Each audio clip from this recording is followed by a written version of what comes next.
Good morning, Victory. I want to thank you guys for coming out. I want to welcome our online audience. I am not Pastor Daniel. I am shorter, rounder, and still better looking. So it is what it is. I'm Pastor Omar. If you guys don't know, I used to be part of the long hair crew. They kicked me out, but it is what it is. How are you guys enjoying the Gods and Kings sermon series video? Good. We are about midway, maybe a little past midway, and I want to ask a question since we have been focusing on the same main topic but going through the Bible. Who do you turn to when your trials and tribulations come? See, in John 16:33, Jesus promised us that we're going to face these trials, that we're going to face these tribulations. It says, "These things I have spoken to you, that so that in me you may have peace. In the world you have tribulation, but take courage, I have overcome the world." So who do you turn to through trials and tribulations? When things get rough, do you try to just brush things under the rug or ignore them, pretend like they're not happening, putting, your blinders on and just keep moving forward? Who do you turn to when those trials come? Do you sit on your couch alone with a big jug of Ben & Jerry's ice cream, just digging in deep? Or is it you? Do you find yourself depending on yourself more than anything else? Do you handle your problems alone? Who do you trust when your giants or when your trials become giant? When you're face to face with suffering of health issues, with loss of job, or watching your family make bad decisions, making bad decisions, or even death, surrounded by death. Are you like the Israelites? Do you look for another king to do your doing, to handle your solutions? Are you trying to find something to replace God and fill in with the king? Because if you don't know by now and you haven't caught my drift, whatever you fill that blank in, that is your king. So God basically promised us that we're going to see trials and tribulations, but how he finishes that verse is where we should focus. It says, "Be in good cheer, I have overcome the world." We are guaranteed to be face to face with our giants. What matters the most is which king we serve. And speaking of giants and kings, today I'll be continuing through the Gods and Kings sermon series, and I will be speaking on David. Now, David is the second most documented person in the Bible, just under Jesus.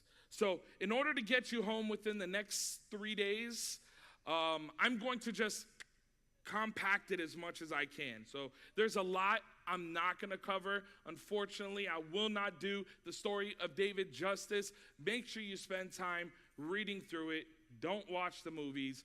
Read the book. It is epic. There's so much you can learn from it. David was a shepherd boy. He took care of sheep.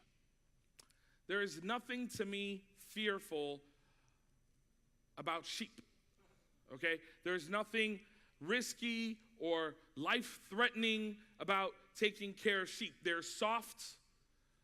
We count them to go to sleep. David was the youngest of 8 sons, in which 3 were currently at war right now of where I'm taking you. It's in 1 Samuel 17. It shows us that the children of Israel are forced with a tremendous challenge. See, not a group of warriors or a whole nation of fighters, but one giant. It takes place in the Shephelah, which is in Israel. It's a series of valleys that run east and west, and they have the mountains on either side, and you can go through the valleys to, or the coastal plains to the mountains. And now the Israelites, I want to paint this picture for you. The Israelites are on the north, and the Philistines are on the south, but both are mountain high and in a standstill. You see, in order to fight, one would actually have to go down the mountain into the valley, and what that does is it exposes them. It makes them vulnerable to the attack. Automatically, you know who would win that fight. It's whoever moves first. So, in order to fight, one-on-ones would go down, and what they would do is they would pick their best fighter on either side, and they would fight, and that would actually determine the war. So instead of like this whole bloodshed and everybody's just like killing each other, they try to do it in a manner that can bring justice to it. And so for 40 days, the Philistines stood in waiting, calling out the Israelites for basically that one-on-one battle, and it was common for that to happen. So the Philistines already chose their warrior. It was a giant that David didn't know that was going to change the rest of his life. This giant is Goliath, the famed giant of Gath, and the battlefield champion of the Philistines. Now, I'm going to butcher some words like I did in the first series. I went to the same school as Josh Torres. We didn't learn to read very well, but I love you. But mind, read, figure it out. I'm going to jump in. It says, his height was 6 cubits in a span, and a bronze helmet on his head, and wore a coat of scale armor of bronze weighing 5,000 shekels. On his legs he wore bronze greaves, and a bronze javelin was slung on his back. His spear shaft was like a weaver's rod, and its iron point weighed 600 shekels. Now it says that his shield bearer went ahead of him. This guy was such a monster. He had somebody else willing to carry his shield. Now, his shield must have been massive. So what we know about Goliath, and I'll break it down into more of our layman's terms, it says that he was about 9.5 to 10 feet tall. The head of Goliath's spear, just the head of the spear, weighed about 15 or more pounds. His armor from head to toe was 125 pounds. That's more than some people that attend this church, okay? And he was a massive anomaly.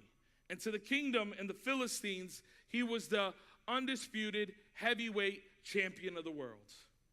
He was the champion of the Philistines' army, and for 40 days, he would come in the morning, and he would come out of his tent, and he would just taunt the Israelites, taunting them. And King Saul was at that point, should have either chose to fight him or picked somebody to fight him, but he didn't. He had nobody that was willing.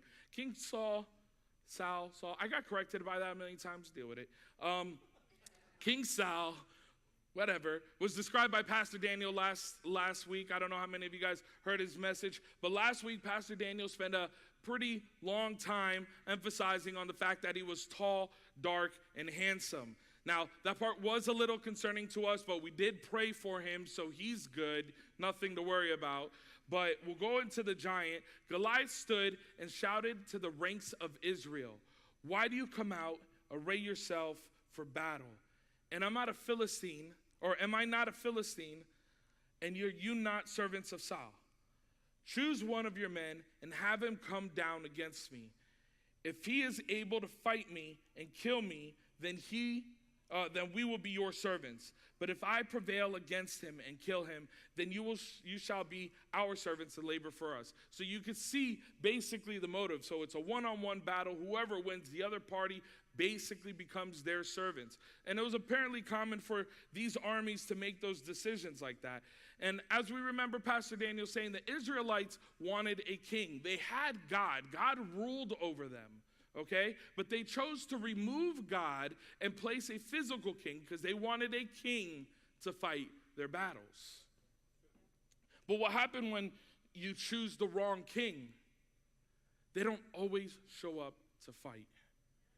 Regardless of his position or his abilities, he wouldn't fight him.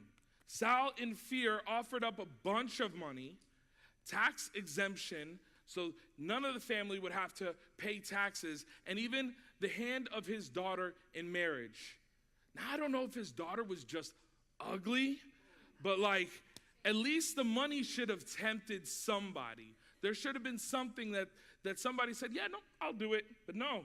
So in the moment, King Saul lacked boldness. And that's the type of boldness that you need to take on a Goliath, is one that's developed. In other words, with each trial, we come bolder in our faith. And if you think honestly, like, that you can wait into the moment that you are face to face with your giant, and that's when you're going to be able to pull up the boldness to defeat it, you're going to lose. You're going to fall on your face. And that's something that's habitual. That's something that us in our flesh do all the time. And that's why we're always facing those giants. Now, at this time, David was sent to bring food to his brothers from his father that were in the battlefield. He had those 3 brothers that were in battle. But little did he know that God already had a plan for him. And little did he know that he had a giant of a problem waiting in front of him. And this giant, which is now the issue of the whole Israel army. And in the word it says, David asked the men standing near him, what will be done for the man who kills the Philistine and removes this disgrace from Israel? Who is this uncircumcised Philistine that he should defy the armies of the living God? What I want you to recognize about David is that even though Israel had already chosen a king and decided to remove God and put a physical king in place, David, his glory, his pride, his credit always went to God. Now when Belub, whatever his brother's name is, sorry, it's going to happen. David's oldest brother heard him speaking with the men. He burned with anger at him and asked, why have you come down here? And with whom did you leave those sheep in the wilderness? I know how conceited you are and how wicked your heart is. You came down only to watch the battle. So before trying to even understand David's heart, his brother already comes through with assumptions and accusing his motives. How many of us have been in those situations where we were accused through assumptions, through no evidence of ill motives, when all we're trying to do is just understand and help, even by family? This is why it's so important, honestly, to know who you are in God, because the enemy will influence your family. The enemy will influence your friends. It will influence your surroundings to accuse you of your motives. And if you're not grounded in God, you may believe them. David, being a man after God's heart, turned from his brother. Didn't curse him out or anything. Can't say I would have done the same. I'd probably have to repent after. But he knew what he had to do. He knew what God had brought him there to do. So David faces King Saul, whatever, and declares his victory. Let's go back to the word. David said to Saul, let no one lose heart on account of this Philistine. Your servant will go and fight him. Saul must have looked at David with that Forrest Whitaker eye and was like, this shepherd boy? And he said to him, you are not able to go against this Philistine and fight him. You are only a young man, and he has been a warrior from his youth. But David said to Saul, your servant has been keeping his father's sheep. When a lion or a bear came and carried off a sheep from the flock, I went after it, struck it, and rescued the sheep from its mouth. When it turned on me, I seized it by its hair, struck it, and killed it. Your servant has killed both the lion and the bear. This uncircumcised Philistine will be like one of them, because he has defied the armies of the living God. The Lord who rescued me from the paw of the lion and the paw of the bear will rescue me from the hands of this Philistine. Was David a trained fighter? Oh, he was a shepherd boy. Was he in the position to lead a battle? Or did he allow God to determine his position? God to develop him, to process him.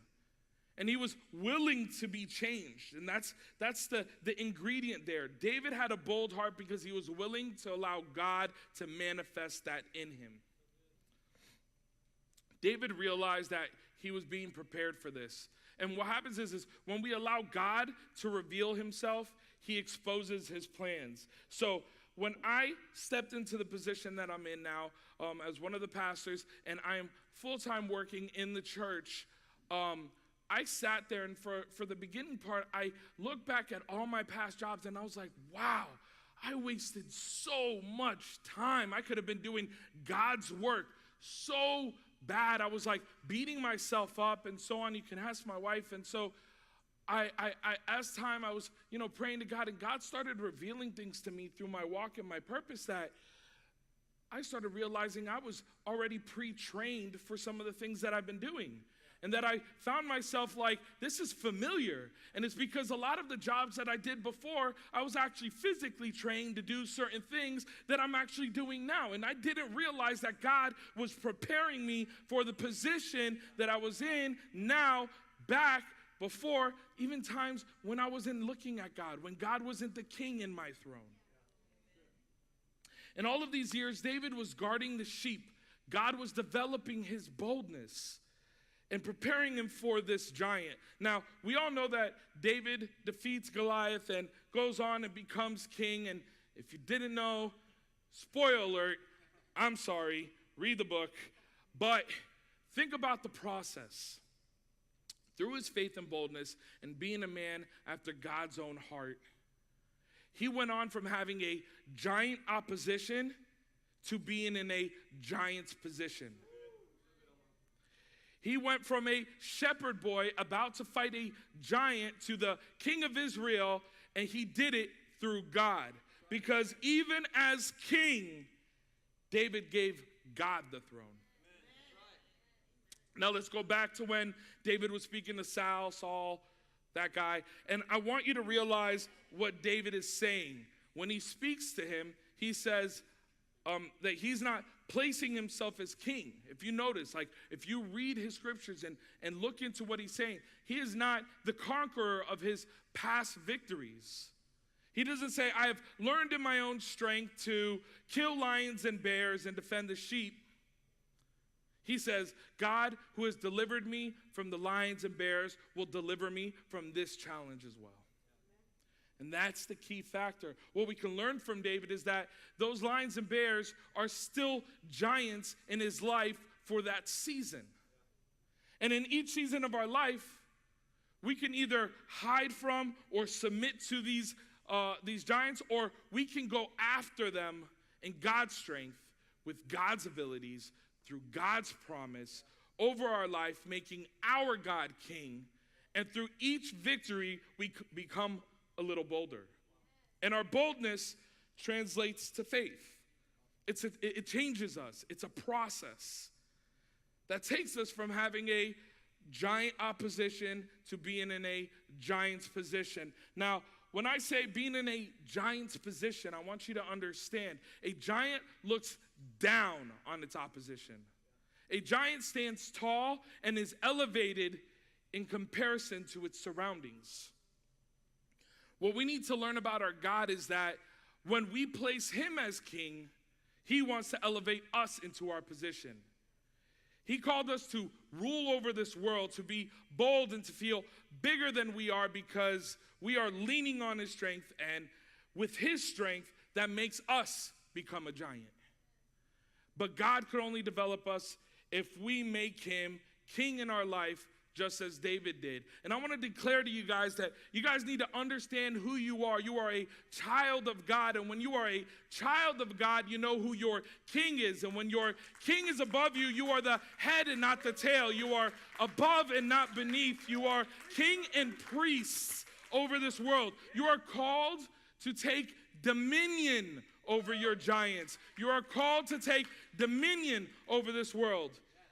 It's the everyday challenges out in the pastures when no one was looking that God was developing David's boldness, David's purpose, David's abilities. Do you understand what I'm saying? It is our everyday challenges that we go through that can either defeat us or develop us. The only difference in which way you go is one question: who is your king? So for David, Goliath was a physical being, a monster in front of him, What is a Goliath to us? What is a giant to us? Our giant is a problem that is bigger than we are. It is something that appears to be more than we can handle in our own strength. And honestly, in most cases, it is absolutely more than we can handle in our own strength. The pro to a Goliath, and I've seen this in my life, is in perspective. It's the Goliath that has a way to force me to rely on God. It forces you to look at something that is bigger than your giant and that you're able to conquer through him. That's if you're not willing to give up. See, a Goliath will determine which way your life goes, because when it comes to your Goliath, you only have two choices. You can become paralyzed by your Goliath, disabled, unwilling, unable, afraid, causing you to submit to your Goliath, defined by your Goliath, and now suddenly your Goliath just became your king. Your problem is becomes so big, instead of fighting it, instead of trying to find victory, it becomes your identity. You own it. You even are willing to proclaim ownership when you speak about it. But that's not anybody in this church, right? No, none of us say things like my anxiety, my illness, my depression, my disability, my anger, my fear, my situation, my financial problems. That's not us, right? Let me tell you something, even as a pastor, it doesn't matter how long I've had my walk, I am so guilty of taking ownership, even attending church, even serving. I find myself at times where I'm saying things like my anxiety and my depression and things, my health issues, and I'm consistently changing who's sitting in my throne. And sometimes it's God, but sometimes I'm putting the Goliath, the giant, in that chair. And when I put the giant in that chair, I take ownership, and now that giant is my master. I serve it because I'm willing to say it's mine. My illness. So we can either submit to our giants, or we can face your Goliath with confidence and boldness, only one that comes through the Holy Spirit, which is only developed by having an authentic relationship with God. See, through God, David defeated Goliath, and in a way that was not possible through his own strength. It wasn't possible through his own abilities, but he trusted with what God had equipped him with. David swung around his slingshot, hitting Goliath in between the eyes, and as Goliath fell, David cut off his head. He cut off the giant's head, and he brought it to Jerusalem. He hung Goliath's armor, which he took from him, in his own tent, and Goliath's sword was preserved at Nob, that other city, as a religious trophy. I told you I can't read very well in certain words. They have the weirdest names. Thank God things change. So David's victory over Goliath was the turning point in his life. I want you guys to understand that. He came into a public notice now as the deliverer of Israel and the chief among Saul's men of war, and it was because of God. But sometimes our Goliath, what we need to realize is it's only the Goliath that's standing in the way of our breakthrough. It's only the Goliath that's standing in the way of our promotion, of our healing, and allowing God to give us the ability to defeat it is what becomes our turning point in our life. We have the option to turn from our Goliath and defeat, or let the defeat of our Goliath be our turning point. When we allow God to enable us to defeat our Goliath, our giant, he also uses what was intended for bad for good. Here we see that he preserved Goliath's armor and sword, and if you think what that symbolizes, through the victory of David defeating the giant in his life, he left that situation with an added strength and protection, an added weapon. God doesn't just prepare us to persevere. He empowers us in our abilities, and he equips us even after our victories. We should always be stronger, wiser, and bolder with each victory. That means that we have to change through each victory. We change through each giant we face. I was recently speaking to my wife about this. It was a revelation that I came in contact with, and Maybe it was from too much gaming. I don't know. But I had this thing about going on to the next level.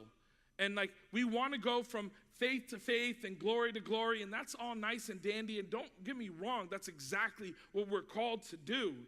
But we view our personal levels with the same mentality as the world teaches us. You see, in most games, especially like old school games like Mario and stuff, you're taught to use this one character as you travel through different levels. And as you go on to the next level, your character is the same, but the level changes. The surroundings change. It's wrong. It teaches us if we want to grow, we need to change everything else but us. In order for us to go to the next level of our walk, it requires God changing us, not us changing our surroundings. And as we persevere, as we stay persistent, as we stay consistent, and we grow and defeat our Goliath, God adds on to us. God equips us for what's next. And I don't know about you guys, but I've had some giants in my life, and there hasn't been a giant in my life that has not changed me one way or another.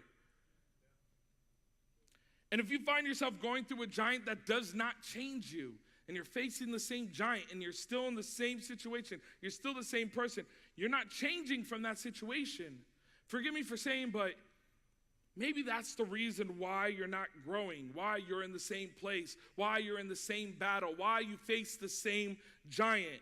One, you're doing it on your own strength.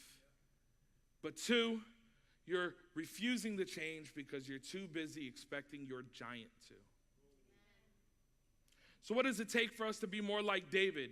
We need to be after God's heart. We need to allow God to develop a bold heart in us. One, it takes time. With everything that goes with God, there's a process. Trust me, you're going through that process right now. And sometimes we don't relate that process to the calling. We don't understand how one can connect to the other, how my past jobs can connect to me being a pastor, how watching sheep can develop a boldness that will make you an overcomer and ultimately a ruler of a country. Second, it takes a throne. We all have a throne in our life. What determines our greatness is who takes seat at that throne. And follow me for a second, because I know it's kind of a tangent, but through these series, we've been talking about, choosing God or choosing the wrong king. And we keep talking about one or the other. But I think what we neglect, which I feel is one of the most dangerous places to be in, is when we allow the "and" to take throne. When we think that we can have God and the world. When we think that we can serve both. When we think that that "and" has a relevant place, or that "and" actually even exists. Because let me tell you, you can't love both. The "and" does not exist. When you choose God and the world, you are choosing the world. See, in John 2:15 through 17, it says, "Do not love the world or the things in the world. If anyone loves the world, the love of the Father is not in him."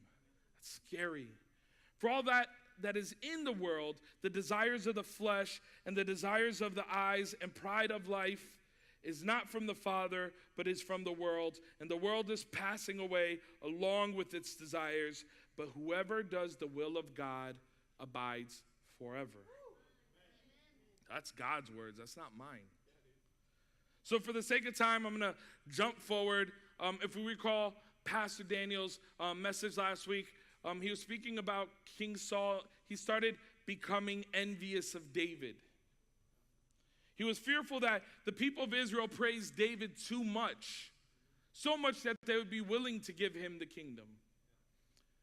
Go back into the verse. It says, Saul was very angry. This refrain displeased him greatly. They have credited David with tens of thousands, he thought, but me with only thousands. What more can he get but the kingdom? And from that time on, Saul kept a close eye on David. The problem is this was when we become king, when we take ownership of that title, we feel entitled to everything that falls underneath it. King Saul failed to realize that the kingdom was never his. It was, is, and always will be God's. And when we are placed in high positions, it's not for ownership, it's for discipleship. It's not for entitlement, it's for encouragement. It's not to be lifted up, it's to lift others up.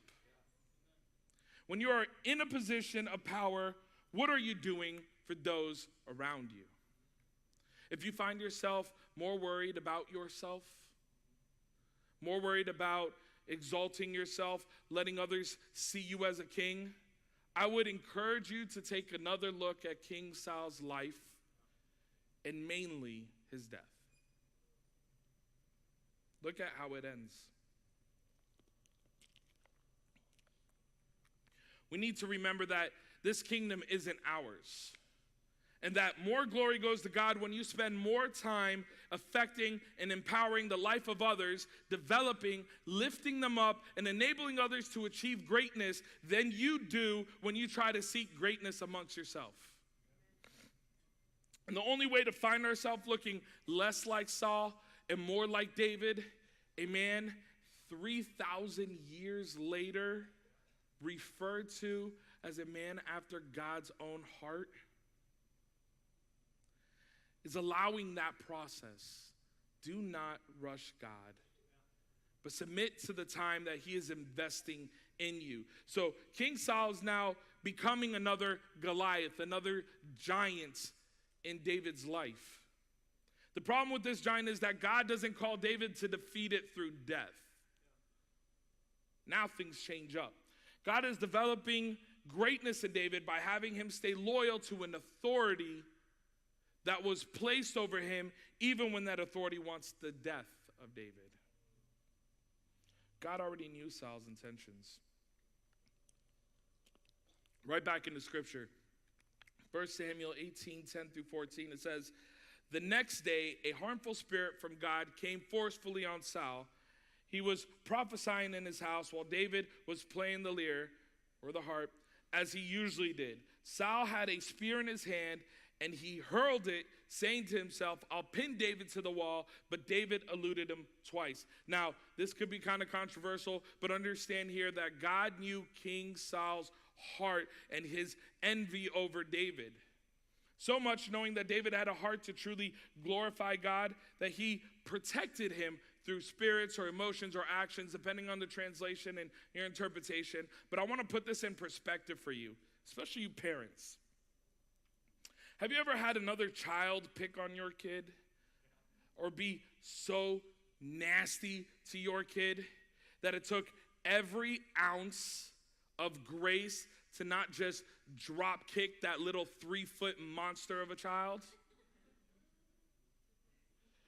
When we look here, it looks like maybe God's grace ran a little short and he just sent a little spiritual drop kick towards King Saul. So we're going to continue through the verse. It says, Saul was afraid of David because the Lord was with David but had departed from Saul.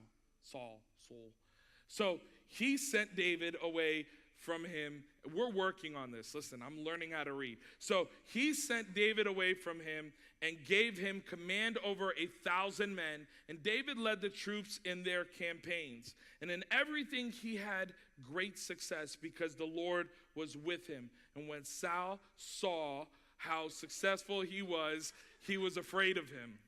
I'm learning from my pastor. So David knew what was going on. David knew who his king is. David knew that this was a process to go from one position to the next. But what David knew that most of us forget that is it's in God's timing.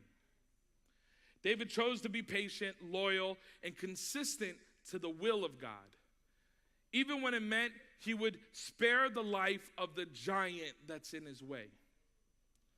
Saul was so afraid of the anointing of David that he gave David his daughter so he can become his son-in-law. He even tried to set him up. He found any way he could try to confine or control David. He even tried to set him up in battle. Saul was hoping to have David die in battle, and we'll see his intentions here. It says, then Saul ordered his attendants, "Speak to David, privately and say, look at the kings like you. What? Look, the king likes you. See, learning to read. Look, the king likes you, and his attendants all love you. Now become his son-in-law. They repeated these words to David, but David said, do you think it is a small matter to become the king's son-in-law? I'm only a poor man and little known. And notice here, even after victories and after praises from everybody in that kingdom, the fruit of God's Spirit reigns heavy with David, humility. When Saul's servant told him what David had said, Saul replied, say to David, the king wants no other price for the bride than 100 Philistine foreskins to take revenge on his enemies. Saul's plan was to have David fall by the hands of the Philistines. Now, not only was that shady of King Saul to David, but his request is foreskins. Foreskins. Now, last service I said, if you don't know what a foreskin is, Google it. I got rebuked. Don't Google it. Ask somebody. Ask your neighbor after church, outside. Their search history sucks now. Sorry. David continues to reign victory. So in a nutshell, King Saul wants David dead, and it becomes clear to the point where David started to flee. He fled away from King Saul by all means necessary. Now, between me and you, David could have killed Saul, but it was not God's will. See, I look at David, and David is bold as a youth to stand up to a giant, and in God's will, giving God praise, defeat the giant. Why couldn't he take out a king that was afraid of that giant? I believe David could have killed Saul. Now, Saul would travel and kill anyone or anything associated with David that he came in contact with. Now, during this time, David had, ran through a bunch of cities, and he ended up in Judea, and David heard about the Philistines attacking a city of Keilah. I keep messing that city up too. All right, so we'll continue. When David was told, look at the Philistines are fighting against Keilah and are looting the threshing floors, he inquires of the Lord, saying, shall I go and attack these Philistines? The Lord answered him, go, attack the Philistines and save that city. But David's men said to him, here in Judea we are afraid. How much more then if we go to that city against the Philistine forces? Once again, David inquired of the Lord, and the Lord answered him, go down to that city, for I am going to give the Philistines into your hand. So again, David seeks God. David is giving us the example of how to do it. He's placing God as his king. He requests God's permission, and then he waits on God's word. Because his mentality isn't that he will find victory in these moments, but that God will deliver him from these moments. A boldness only created by the process of his living relationship with God. Now, I know some of y'all are thinking David isn't sparing Saul, whatever his name is. He is running from him. Let's jump forward. See, chapter 24, Saul's looking for David. It says, he came into the sheep pen. Along the way, a cave was there, and Saul went in to relieve himself. He had to tinkle. David and his men were far back in the cave. The men said, this is the day of the Lord spoke of when he said to you, I'll give your enemies into your hands for you to deal with as you wish. Then David crept up unnoticed and cut off a corner of Saul's robe. After David was conscience-stricken, for having cut off a corner of his robe, he said to his men, the Lord forbid that I should do such a thing to my master, the Lord's anointed, or lay my hand on him, for he is the anointed of the Lord. With these words, David sharply rebuked his men and did not allow them to attack Saul, and Saul left the cave and went his way. More important, what we see here is we see a faithfulness of David to his king. And I'm not talking about King Saul, I'm talking about God. See, he knew that King Saul was only put into position because God allowed it. So even in his disagreements, his moments of temptation, he honored a man's position because of God's decision. It wasn't about what he thought of Saul. The righteousness of God was a fruit that David bared, and he bared it heavily. And that's because we see it over and over again. One that was developed through a true relationship and a consistent conversation we see between David and God, his king. You see, if you go through it, you notice that he always stops and he always speaks to God. And that we sometimes we think that a continuous life of prayer means that we have to be on our knees and we have to hold our hands together and we have to say Hail Marys, but it's not. It's that continuous conversation with God. You sit there, you speak to God, you ask God, you listen, but you're continually having God reign in your life and you're placing him in the throne, and that is what David was doing, and that's what allowed David to be developed the way he is. He knew who his king was. Now, we see a moment where David could have taken the head of another giant, but he was obedient to the word of God. Now, it gets more interesting. In verse 8, it says, Then David went out of the cave and called out Saul, my lord the king. When Saul looked behind him, David bowed down and prostrated himself. Look, he bowed down in reverence. He put his head to the floor, okay? I'm learning. He said to Saul, why do you listen when men say David is bent on harming you? This day you have seen with your own eyes how the Lord delivered you into my hands in the cave.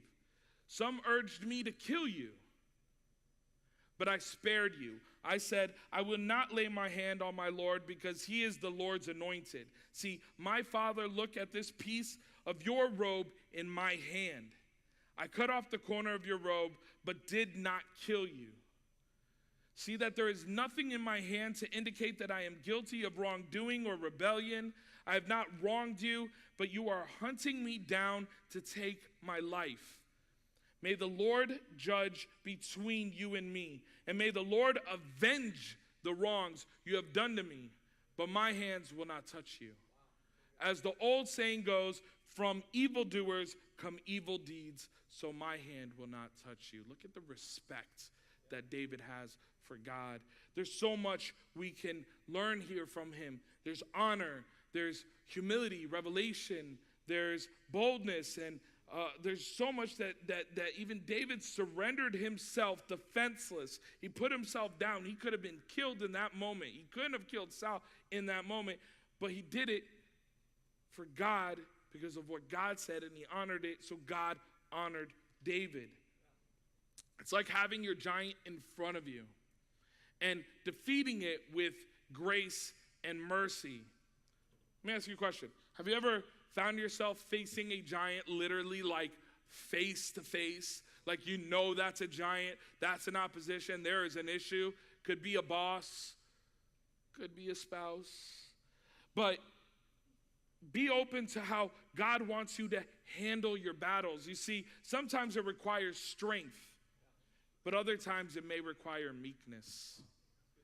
But both require boldness. And both require listening to the right king. And I'm going to finish with this verse.